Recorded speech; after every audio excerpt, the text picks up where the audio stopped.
ఎవరికి ఎంత పర్సెంటేజ్ రంగనాథ్ కూడా చెప్తున్నాం మన ఒక ఇంటర్వ్యూలో, రేవంత్ రెడ్డి గారికి రియల్ ఎస్టేట్ బాగా తెలుసు అని చెప్పేసి మన రంగనాథ్ కూడా చెప్పి క్లియర్. ఇప్పుడు ఆ రంగనాథ్ అంటే కూడా మనం కూడా చూసినాం. ఇప్పుడు హైడ్రా తోటి జనము నిన్ను తూ అంటున్నారు. ఆయన అమ్మ నా బూతులు తిడుతున్నారు, నీకు సోయి ఉన్నదో లేదో మాకు అర్థమైతే లేదు, మేమే వినలేకపోతున్నాం, అవి వినలేక బయటికి వస్తున్నాం.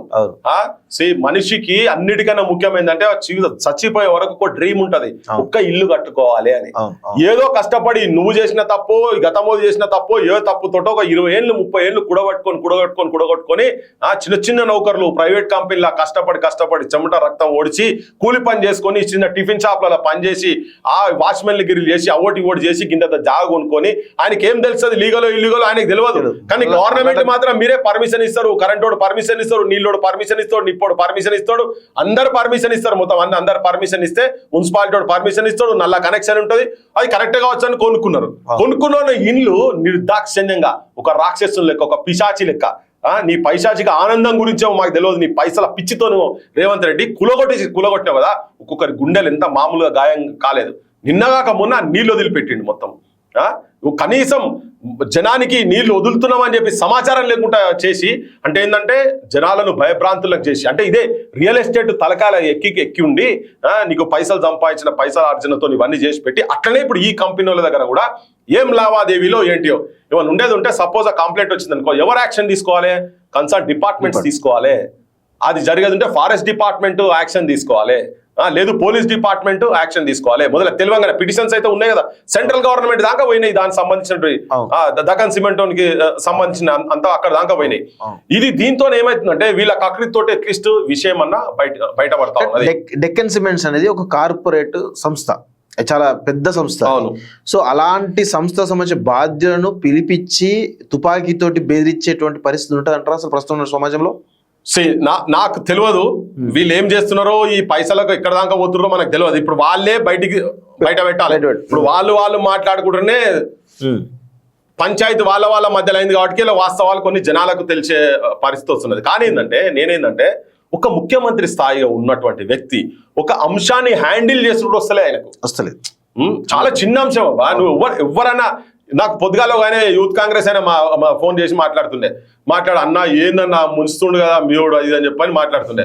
ఏం చేయాలి అంటారు, మా ఎన్ఎస్ఏకి మామూలుకి చెప్పినా కానీ నేను నీ అసలు చేసినా కానీ ట్యాకిల్ చేస్తున్నా కావచ్చా దీన్ని అంశాన్ని అంటే, అరే నేను కదన్నా ఎన్ఎస్ఏ పూరానికి చెప్పినా కానీ అట్లా మంత్రింటికి అట్లా పంపివద్దు, అది ఉంటే మంత్రిని పిలిపించుకోవాలి, కూర్చోబెట్టుకోవాలి, అదేమైనా ఉంటే వేరే తిరిగి యాక్షన్ చేయాలి, ఇంటర్నల్ గా యాక్షన్ ఏమైనా చేసుకోవాల్సింది. కానీ ఇట్లా పోలీసులని ఇంటికి పంపిస్తారు అన్నది బయటికి రాదా, మీడియా వాళ్ళతో బయటికి రాదా, అంత ఇష్యూ కాదా అని.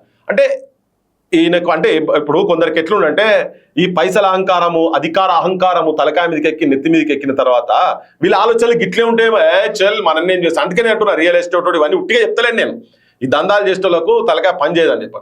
అంటే రాష్ట్ర పరువును కాపాడాలి అనే దృష్టిలో ఇప్పుడు ఆయన అంటుడు ఆడిపోతే మాకు అప్పు కూడా తెలియదు, దొంగ లెక్క చూస్తుర్రు, చెప్పులు ఎత్తుకపోయటం లెక్క చూస్తున్నారు అని చెప్పని. మాకు సిగ్గు అనిపిస్తుంది నాయన, నీ అసొంటోళ్ళు ముఖ్యమంత్రులు అయ్యి ఎన్నో ఉద్యమాలు చేసి ఎంతో కలలు కన్నాం తెలంగాణ గురించి, కానీ గిసొంటోళ్ళు ముఖ్యమంత్రి ఒక చిన్న అంశాన్ని కూడా ట్యాకిల్ చేస్తున్నటువంటి అసమర్థ రేవంత్ రెడ్డి. నేను అనుకుంటున్నా నీకు అసలు ఒక క్షణం కూడా నువ్వు ముఖ్యమంత్రి పదవి మీద, నీ హోంమంత్రి పదవి మీద నువ్వు కూర్చునే అర్హత నీకు లేనేలేదు.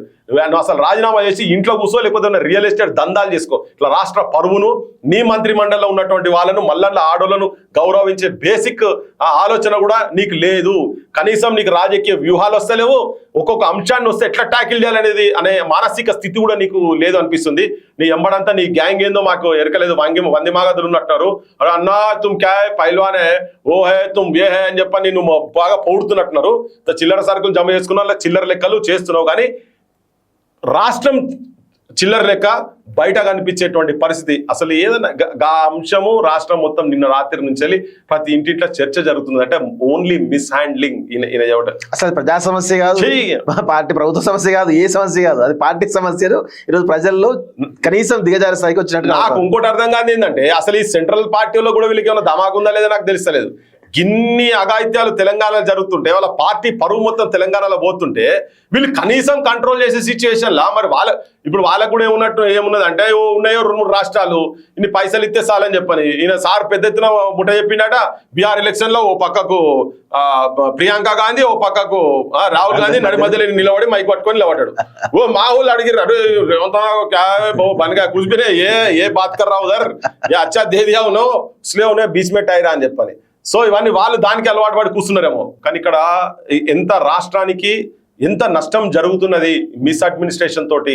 ఇవాళ అందరూ దిక్కు ఏడ్చుకుంటా జనం ఏడ్చుకుంటా తిరుగుతున్నారు, నిరుద్యోగులు కావచ్చు, రైతులు కావచ్చు. నిన్న రైతులై మూసిల వడ్లు అంటే ఇప్పటికే స్టార్ట్ చేయాలి, కొనుగోలు స్టార్ట్ చేయాలి కదా. నిన్న వలిగొండ దగ్గర మార్కెట్ లో నిలువ ఉన్నటువంటి వడ్లను అకాల వర్షం వచ్చే వరకు తెల్లటలకు మొత్తం మూసిల వడ్లు కొట్టుకపోయినాయి. ఇలా ఎవరిని చెప్పుకోవాలి? కుటుంబాలు ఏం చేస్తున్నారా మీరు? నీ టీంలన్నీ కూర్చొని అది రాకముందే కొనుగోలు కేంద్రాలకు వడ్లు వచ్చుడు అది స్టార్ట్ కాకముందే నీ ఆఫీసర్లు అక్కడ కొనేటందుకు రెడీగా ఉండాలి, నీ వ్యవస్థ గట్లుండాలి. అది కాకుండా యూరియాని సర్వనాశనం చేస్తేవి, దీన్ని సర్వనాశనం చేసి ఒక్క పని నీతో చేత కాదా? మళ్ళా బయటకు వచ్చి మైకులు కొట్టుకొని పొంగనాలు ఆడనేమో ఆయన ఏమంటే అరే కూర కొట్టేటోనివా, బోటి కొట్టేవా, గుడిద కప్పుడోలు తింటున్నావా అని ఆయన మాట్లాడబట్టే కేటీఆర్ అంటేనే. ఆ స్కామ్లన్నీ దొరికితే నీకు గాయని లోపడిసే దమ్ము లేదు. ఈ చీకట్ల పడి గివిల దగ్గర నీకు పైసల కాడికి వచ్చే వరకు మాత్రం ఇది. మరి ఆయన దగ్గర ఎన్ని పైసలు తీసుకుంటారు మాకు ఎరకలే. కానీ మరి ఆయన అయితే అరెస్ట్ చేస్తారా? కార్ల దందాంటివి, 1,00,000 కోట్లు తిన్నాడంటివి కాళేశ్వరరావు. అది తిన్న సంగతి బయట కొంత దళిత తినడానికి బయటకు రానే వచ్చే. మరి మీ ఇద్దరి మధ్య లోపాయికార ఒప్పందాలు ఏంది నాయన? ఇప్పటిదాకా అరెస్టే చేస్తలేవు కదా వాళ్ళను, వాళ్ళ బుక్కల వారేస్తలేవు. కానీ గిదెవరో గీ ఎంప్లాయ్ అంటే ఎవరో ఆయన గిన్నెను పట్టుకొని పొల్యూషన్ బోర్డు సంబంధించిన ఆయన కొండా సురేఖ దగ్గర ఉన్నాయనను దానికి కూడా ప్రాపర్ గా లేదు. మరి అవన్నీ ఉండాలి కదా. నువ్వు you are not part of Alibaba 40 store, Alibaba 40 దొంగల బ్యాచ్ కాదని అనుకున్నాం. కానీ ఇప్పుడు నువ్వు అదే బ్యాచ్ లెక్కనే ఉన్నావు నువ్వు మొత్తం. ఎందుకంటే దానికి ఒక పద్ధతి ఉంటుంది కదా. నీకు కంప్లైంట్ లేదు, ఏం లేదు, నువ్వు తీసుకొచ్చి ఇండ్ల మీద నువ్వు పోలీసు వాళ్ళని పంపించడం ఎక్కడిది, వాళ్ళని ఇబ్బంది పెట్టుడు ఎక్కడిది? ఒకవేళ నిజం కూడా ప్రజాం కూడా రావాల్సిందే బహిర్గతంగా. ఇక్కడ ఇంకా ప్రధాన పాయింట్ సుస్మితా పటేల్ రేంజ్ ప్రధాన పాయింట్ ఏంటంటే మేము బీసీలం, ఈ రెడ్లందరూ కలిసి చాలా పెద్ద ఎత్తున కుట్ర చేస్తున్నారు. మమ్మల్ని వరంగల్ వేదికగా మా పైన కుట్ర చేస్తున్నారు. అదేవిధంగా ఇప్పుడు రాష్ట్ర మంత్రివర్గంలో కుట్ర చేస్తున్నారు. అసలు ఎక్కడ కూడా మాకు స్వేచ్ఛ లేకుండా మమ్మల్ని అనవదొక్కే ప్రయత్నం చేస్తున్నారని చెప్పేసి అంటున్నారు. నిజంగా ఈ రెడ్లందరూ కలిసి ఇలాంటి చేసేటువంటి అవకాశం ఉందంటారా? నేను ఇలా పొద్దున విన్నా అంటే సుస్మిత ఆమె మాట్లాడింది విన్నా, తర్వాత కొండా మురళి మాట్లాడింది కూడా విన్నా. కొండా మురళి ఏమో మాకు అంతా సత్సంబంధాలు ఉన్నాయని మరి ఆయన చెప్తుండు. ఈ అమ్మాయి చెప్తున్నది బీసీలనే దమ్ము లేదు వరకు. అదొక డిఫరెంట్ లైన్ ఆఫ్, అదొక డిఫరెంట్ లైన్. కానీ అదే కుటుంబంకి వెళ్ళి 2 వర్షన్స్ వినబడతా ఉన్నాయి. అంటే నేనేమనుకుంటున్నా అంటే ఇది కంప్లీట్ బీసీలు అంటే మనకు సమస్య వచ్చినప్పుడే బీసీలు లేకపోతే వేరే తిరిగా అనేది అది కొంచెం నేను దాంట్లో 100% ఐఎమ్ నాట్ కన్విన్స్డ్. కానీ అంటే ఇష్యూ వచ్చినప్పుడు బీసీస్ లేకపోతే మరి నిన్నదాకా మంత్రిగానే ఉండే కదా, మరి నిన్నదాకా తన కూడా మంత్రిగానే ఉండే కదా.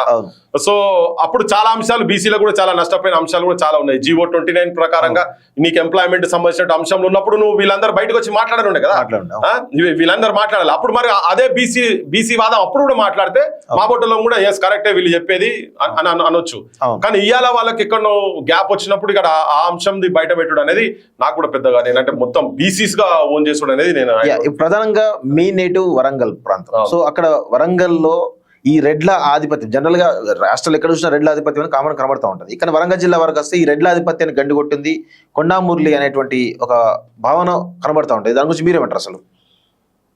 రెడ్ల ఆధిపత్యము అంటే రెడ్ల ఆధిపత్యం ఇప్పటి నుంచి కాదు, నీకు సాయుధ పోరాటం అప్పటి నుంచే రెడ్ల ఆధిపత్యం ఉంది. సేమ్ టైం కొన్ని సెక్షన్స్ ఆఫ్ రెడ్లు ప్రజా పోరాటాలలో కూడా తిరిగినారు. ఈవెన్ పొలిటికల్ గా మాత్రం డెఫినెట్ గా ఆధిపత్యం ఉన్నది లేదనేది లేదా ఎప్పటి నుంచో కూడా ఉంది. వరంగల్ వరకు గండి కొట్టింది కొంత కొండా మురళి అనేది ఒక వాదన వినిపిస్తుంది. దాని గురించి మీరేమంటారు? చాలా గ్రామాలలో చాలా మంది పోరాటాలు చేస్తూనే ఉన్నారు. అట్లా అంటే మరి ఇదే కొండా మురళి రేవంత్ రెడ్డి దగ్గర ఉన్నాడు, రాజశేఖర రెడ్డి దగ్గర కూడా ఉన్నాడు కదా, జగన్ రెడ్డి దగ్గర కూడా పనిచేసింది కదా. అట్లానే ఒక బీసీ నాయకుని దగ్గరనైతే కొండా మురళి అండ్ ఫ్యామిలీ అయితే వర్క్ చేయలేదు కదా, వాళ్ళు వర్క్ చేసేది ఉండే. మరి వాళ్ళు అదే రెడ్ల దగ్గరనే ఉన్నారు కదా, ఉండడు కూడా రెడ్ల దగ్గరనే ఉన్నారు కదా. సో ఇప్పుడు నిన్నదాకా పొంగులేటితో వాళ్ళకేం పంచాయతీ లేవు, వాళ్ళందరూ కలిసే ఉండే. ఇప్పుడు వరంగల్ లో ఉన్నటువంటి నాయన్ రాజేందర్ రెడ్డి వీళ్ళిద్దరు కలిసి మహబూబాద్ ఇన్సిడెంట్ లో తెలంగాణ కలిసి ఉద్యమకారుల మీద తుపాకు పెట్టి ఫైరింగ్ చేసిన వాళ్ళు కదా వీళ్ళు. మరి అక్కడ నాయన రాజేందర్ రెడ్డి కూడా రెడ్డే కదా. అట్లా అన్నప్పుడు మరి ఇలా విభేదాలు వచ్చినాయి. సో నేను 100% లోపడంతా బీసీ వాదం జీర్ణించుకొని ఉండి బీసీలకు తరఫుకెళ్ళి మొత్తం నిలబడి కొట్లాడిన అనేది అయితే నాకు పెద్ద అట్లా అనిపించదు. అది నా వ్యక్తిగత అభిప్రాయము.